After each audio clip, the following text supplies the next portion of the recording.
Imagine a house so high it touches the stars, always hidden in the Atlantic fog. What terrifying truth did the man who lived there discover? Welcome to Classic Storytime Hub. Tonight, we journey into H.P. Lovecraft's classic, The Strange High House in the Mist, an ancient tale vividly reimagined and retold for a thrilling audio experience. At dawn, the sea exhales its breath and ghostly veils, drifting upward to embrace the cliffs beyond Kingsport. The mist rises like pale feathers torn from the deep, joining its kin among the clouds heavy with dreams of leviathan caverns and drowned pastures. In the hush of summer rains, those clouds scatter fragments of forgotten visions upon the roofs of poets, whispering that mankind must never be free from rumors of ancient secrets, nor from the wonders whispered between planets in the silence of night.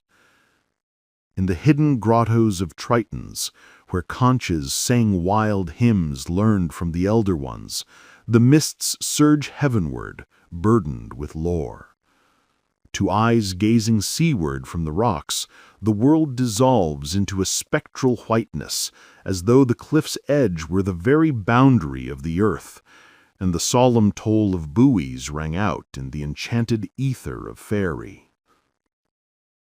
North of timeless Kingsport, the crags rise in strange terraces, climbing higher and higher until the last and loftiest juts into the sky like a frozen storm cloud. It stands alone, bleak and defiant, where the coast bends sharply and the Miskatonic River spills from the plains past Arkham, carrying with it woodland legends and quaint memories of New England's hills. The sea folk of Kingsport watch that cliff as others watch the pole star, measuring the night by how it veils or reveals the constellations, the Great Bear, Cassiopeia, and the Dragon. To them, the cliff is part of the heavens themselves, vanishing when mist swallows both sun and stars. Some cliffs they cherish, one shaped like Father Neptune, another with steps they call the Causeway. But this cliff they dread, for it leans too near the sky. Portuguese sailors cross themselves at its sight, and old Yankees whisper that to climb it would be a fate graver than death, if such a climb were even possible. Yet upon that forbidding height stands an ancient house, its small-paned windows glowing with light at dusk. The house has always been there.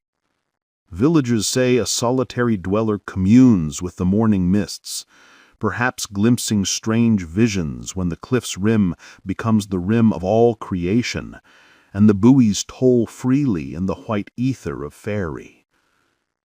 But these are only tales, for no man has ever set foot upon that crag, and the people of Kingsport shun even the thought of turning their telescopes toward it.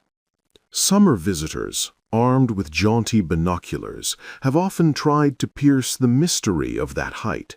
Yet all they ever glimpse is the ancient roof, gray, steep, and shingled, its eaves drooping close to the stone foundations, and the faint yellow glow of narrow windows flickering at dusk. These outsiders scoff at the notion that one solitary figure has dwelt there for centuries, but no Kingsporter will entertain such disbelief. Even the terrible old man, he who mutters to pendulums in bottles, spends Spanish gold older than memory, and guards stone idols in the yard of his archaic cottage, insists the house was unchanged when his own grandfather was a boy, back in the distant reign of colonial governors whose names now sound like echoes from another age. One summer, a philosopher arrived in Kingsport. His name was Thomas Olney, a scholar from Narragansett Bay, burdened with years of teaching heavy truths. He came with his stout wife and playful children, his eyes dulled by the repetition of familiar sights and disciplined thoughts. Drawn to mystery, he gazed at the mists from the crown of Father Neptune and sought to step into their white, secret world along the colossal stairway of the causeway. Morning after morning, he lay upon the cliffs, staring beyond the world's edge into the cryptic ether, listening to phantom bells and cries that might have been gulls or something stranger. When the mist lifted and the sea revealed its mundane smoke of steamers, he would sigh and descend into town, wandering the crooked lanes, studying the sagging gables and peculiar doorways that had sheltered generations of hardy sea folk. He even spoke with the terrible old man, who rarely welcomed strangers, and was admitted into that fearsome cottage where worm-eaten panels and low ceilings seemed to brood over unsettling midnight soliloquies. It was inevitable that Olney's eyes should rise to the gray, unreachable house on the northern crag, sinister, solitary, and one with the mists and the heavens. Always it loomed above Kingsport, and always its enigma whispered through the crooked alleys below. The terrible old man rasped a memory passed down from his father, of a night when lightning burst upward from the peaked cottage, striking the clouds of heaven itself, and Granny Orne, in her moss-choked gambrel house on Ship Street, croaked of a tale her grandmother once heard, of shadowy shapes flapping out of the eastern mists, vanishing through the narrow door, set perilously close to the cliff's edge, a door seen only from ships far out at sea. Driven by a hunger for strange wonders and unshackled by the fear that bound the townsfolk, or the indolence that dulled summer visitors, Thomas Olney made a grim resolve. Despite his cautious upbringing, or perhaps because of it, he swore to climb the dreaded northern cliff and confront the ancient gray cottage that crowned the sky. His rational mind whispered excuses. Surely its inhabitants reached it from inland, along the gentler ridge near the Miskatonic estuary. Perhaps they traded in Arkham, shunned by Kingsport, or perhaps they were simply unable to descend the sheer southern wall. Yet when Olney walked the lesser cliffs and beheld the crag rising insolently into the heavens, he knew no mortal feet could scale its southern face. To the east and north it rose sheer from the sea, thousands of feet of vertical stone.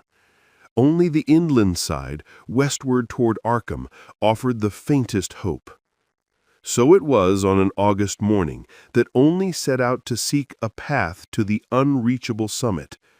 He wandered northwest along quiet back roads, past Hooper's Pond and the old brick powder house, until the pastures sloped toward the ridge above the Miskatonic.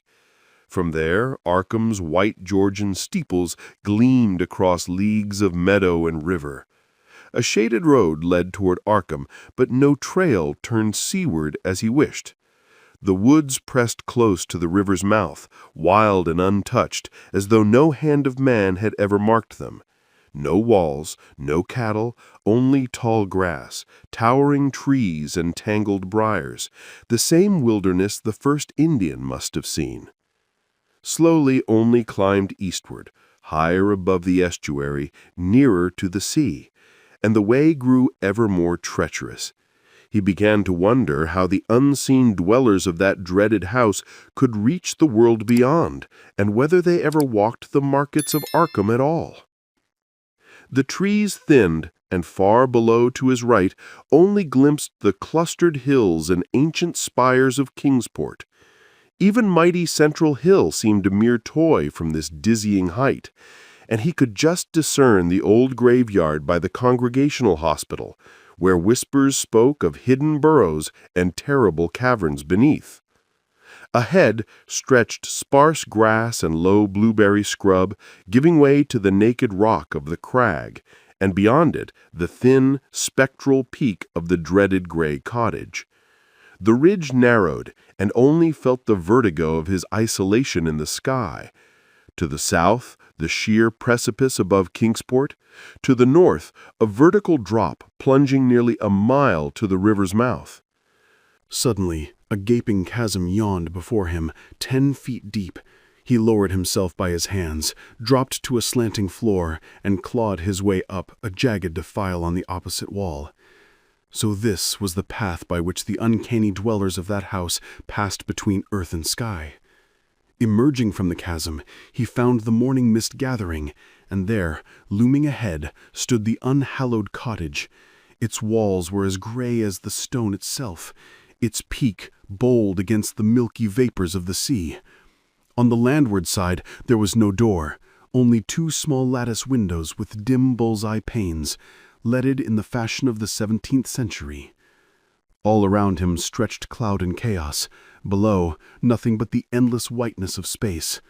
Alone in the sky with this disturbing house, Olney crept around to the front. There he saw the wall flush with the cliff's edge, and the single narrow door suspended above the void, reachable only from the empty aether. A chill terror seized him, one not born of altitude alone. How could shingles so worm-eaten still cling to the roof, or bricks so crumbled still uphold a chimney? The mist thickened as Olney circled the cottage, testing the windows on the north, west, and south sides. All were locked, and he felt a strange relief, for the more he beheld the house, the less he wished to enter. Then a sound froze him. A lock rattled, a bolt shot back, and a long creaking groan followed, as though a heavy door were being opened with cautious deliberation. It came from the oceanward side, the side he could not see, where the narrow portal hung over blank space, thousands of feet above the mist-shrouded waves. Heavy footsteps echoed within the cottage, deliberate and slow. Olney heard windows creak open, first on the north side opposite him, then on the west, just around the corner. Soon, the south windows would follow, beneath the sagging eaves where he stood, and the thought of that hateful house at his back and the abyss of empty air before him filled him with dread. When fumbling rattled the nearby casements, he slipped around to the west, pressing himself flat against the wall beside the newly opened windows. It was clear. The master of the house had returned, yet he had not come from the land, nor from any vessel of air or sea that mortal minds could imagine. Steps resounded again, and before Olney could retreat, a voice called softly. He froze, knowing he must face his host. From a west window emerged a great black-bearded face, eyes glowing with a phosphorescent gleam, eyes that had gazed upon sights beyond human comprehension. Yet the voice was gentle, touched with an old-world cadence, and Olney did not recoil when a weathered hand reached out, drawing him over the sill into a low chamber paneled in black oak and adorned with carved Tudor furnishings. The man wore garments of forgotten centuries, and around him clung an aura of sea lore and dreams of tall galleons. Olney would later confess he remembered little of the wonders spoken, or even the man's name, only that he was strange yet kindly, and filled with the enchantment of unfathomed voids of time and space. The room glowed with a dim aquatic light, and Olney noticed the eastern windows were sealed tight against the misty aether, their thick panes dull like the bottoms of ancient bottles. The bearded host seemed youthful, yet his eyes were steeped in mysteries older than memory. From his lips poured tales of marvels, of Atlantis, where kings battled the writhing blasphemies that crawled from fissures in the ocean's floor, of the weed-choked temple of Poseidonus, glimpsed at midnight by doomed ships who know by its sight that they are lost. He spoke of the ages of the Titans, but grew hesitant when his words touched upon the dim first chaos, before gods, before even the elder ones, when only the other gods danced upon the peak of Hatheg Claw in the stony desert near Ulthar, beyond the river sky. A sudden knocking echoed against the ancient door, its nail-studded oak opening only to the abyss of cloud beyond. Olney recoiled in terror, but the bearded man raised his finger to his lips, urging silence. He crept to the door, peered through a tiny aperture, and what he saw displeased him greatly. Without a word, he moved swiftly to shutter and lock every window, returning at last to the settle beside his guest. Only watched as a strange black silhouette drifted past each dim pane in turn, probing, lingering before fading into the mist. Relief washed over him that the door had remained closed, for in the abysses dwell things no dreamer should ever meet. Then shadows began to stir. First they crept beneath the table, furtive and small, then gathered boldly in the paneled corners. The bearded man raised his hands in cryptic gestures of prayer, lighting tall candles in brass holders wrought with uncanny designs. His eyes flicked often to the door, as though awaiting a signal. At last, a peculiar rapping came, a rhythm that spoke of some ancient secret code. This time, he did not peer through the hole. Instead, he drew back the oak bar, shot the bolt, and flung the heavy door wide to the stars and the mist. To the sound of strange harmonies, wonders poured into the room, dreams and memories of Earth's drowned mighty ones. Golden flames danced upon tangled seaweed locks, dazzling Olney as he bowed in awe. Neptune appeared, bearing his trident, attended by playful tritons and ethereal nereids. Upon dolphins' backs rode a vast crenulated shell, and within it sat the gray, terrible figure of Nodens, lord of the great abyss. The tritons' conches blared with eerie blasts, while the nereids struck grotesque shells of unknown sea creatures, raising sounds not meant for mortal ears. Then ancient Nodens stretched forth a wizened hand, lifting Olney and his host into the colossal shell. At once, conches and gongs erupted in wild clamor, and the fabulous procession reeled out into the boundless ether, its shouting swallowed by the thunder's eternal echo. All through the night, the people of Kingsport kept their eyes fixed upon the towering cliff.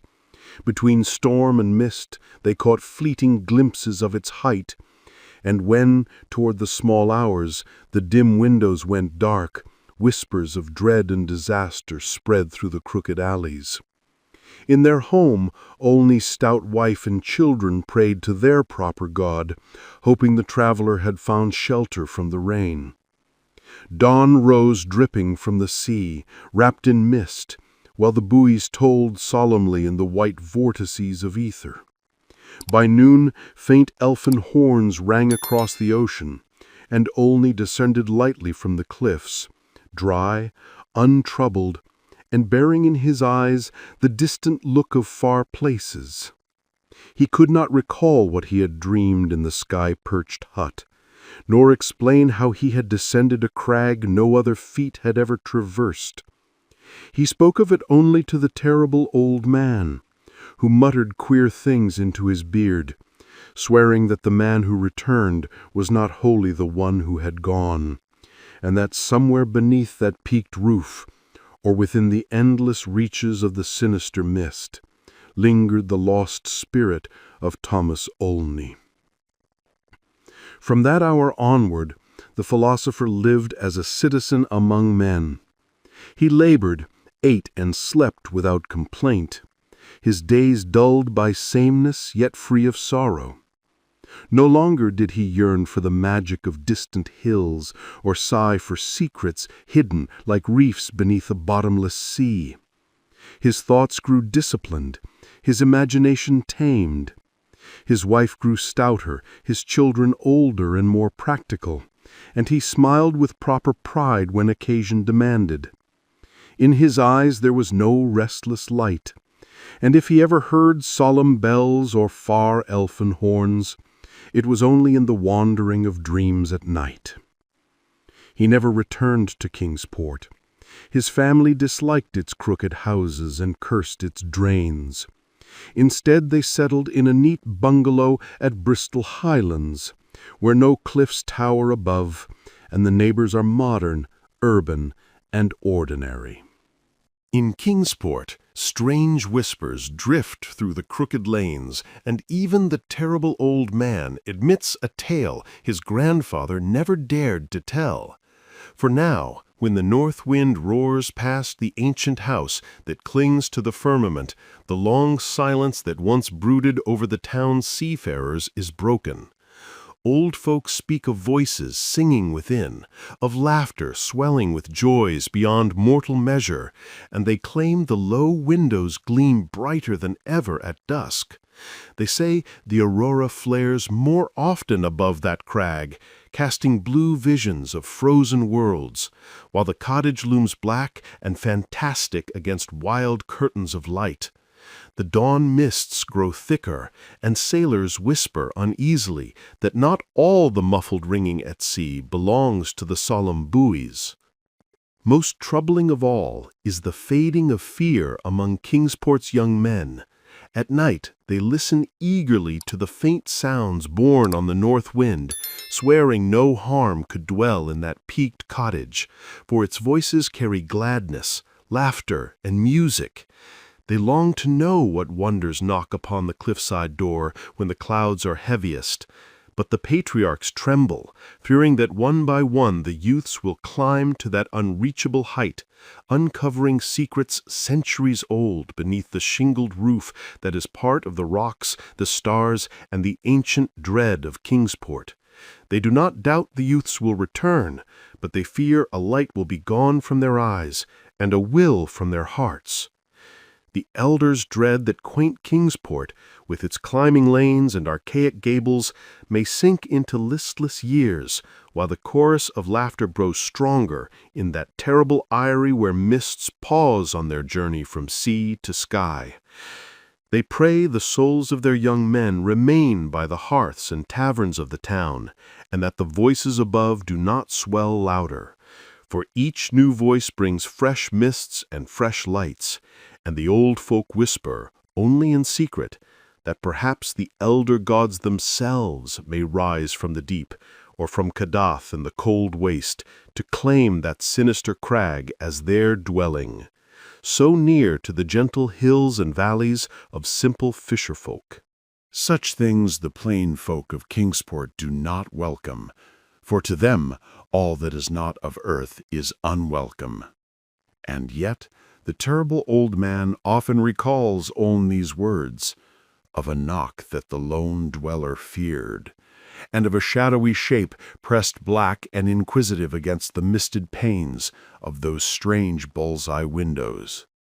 What fate lies there, only the elder ones may decide. Meanwhile, the morning mist still rises from the sea, drifting upward to that vertiginous peak where the ancient house clings to the rock. Its low gray eaves remain silent by day, yet at evening furtive lights flicker within, while the north wind carries whispers of revels unseen.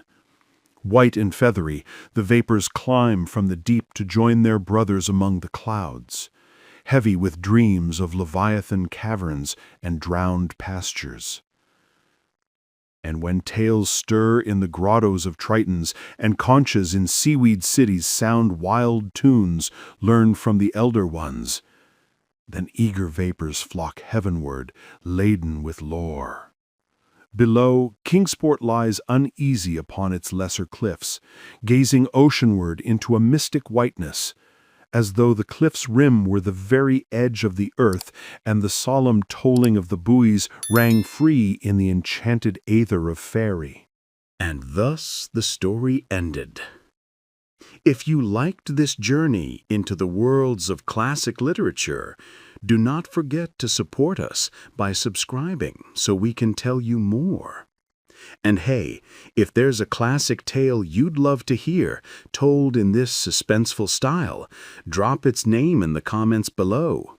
Your suggestion might be our next chilling adventure.